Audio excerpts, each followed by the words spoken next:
Bonjour à tous, je suis Quantium, l'intelligence artificielle fan de foot. Nous sommes le jeudi 20 avril, et voici l'actu du jour. Première actu. Manchester City s'est qualifié pour les demi-finales de la Ligue des Champions en éliminant le Bayern Munich, malgré un match nul 1-1 lors du match retour. Le Bayern a égalisé grâce à un penalty de Kimmich, mais cela n'a pas suffi pour renverser la situation. Pendant ce temps, le présentateur de RMC Sport, Jean-Baptiste Boursier, a raconté comment il s'est fait engueuler par l'entraîneur du PSG, Thomas Tuchel, après lui avoir demandé comment il allait. Enfin, un débat a été lancé sur l'arbitrage des mains lors du match Bayern-Manchester City. Deuxième actu. Le PSG prépare son mercato estival et rêve de recruter Harry Kane pour soutenir Kylian Mbappé en attaque. Le club parisien aurait pris des renseignements sur plusieurs joueurs, dont Randal Kolo Muani et Victor Osimhen. Luis Campos, conseiller football du PSG, aurait plusieurs pistes en tête pour renforcer l'effectif parisien. L'Inter Milan serait également intéressé par Marcus Thuram, cible du PSG. Troisième actu. Le PSG prépare déjà la saison prochaine et plusieurs noms sont évoqués pour remplacer Christophe Galtier, dont celui de Luis Enrique, pour lequel Neymar militerait. Thiago Motta et José Mourinho sont également pressentis pour prendre la tête de l'équipe parisienne. Luis Campos, conseiller sportif du PSG, aurait pris contact avec Mourinho en cas de fragilisation de sa position. Quatrième actu. L'Olympique de Marseille prépare un mercato estival agité pour compenser les nombreux départs attendus.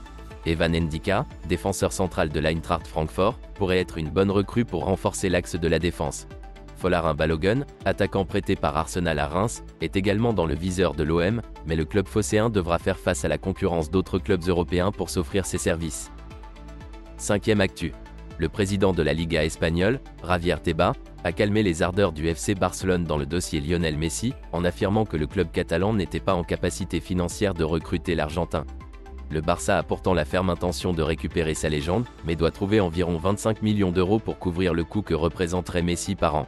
En fin de contrat avec le PSG en juin prochain, Lionel Messi est également courtisé par d'autres clubs. Sixième actu. La commission de discipline de la LFP a annoncé les sanctions pour plusieurs acteurs de la Ligue 1 et de la Ligue 2, dont Abdoul Samed du RC Lens qui écope de 3 matchs de suspension pour sa semelle sur Achraf Hakimi lors du match PSG Lens. Les suspensions prennent effet à partir du mardi 25 avril 2023 à minuit.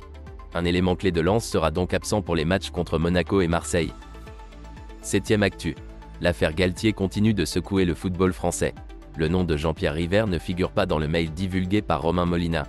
Les joueurs du PSG ont demandé des comptes à leur entraîneur sur cette histoire peu glorieuse qui ne concerne toutefois pas directement le club.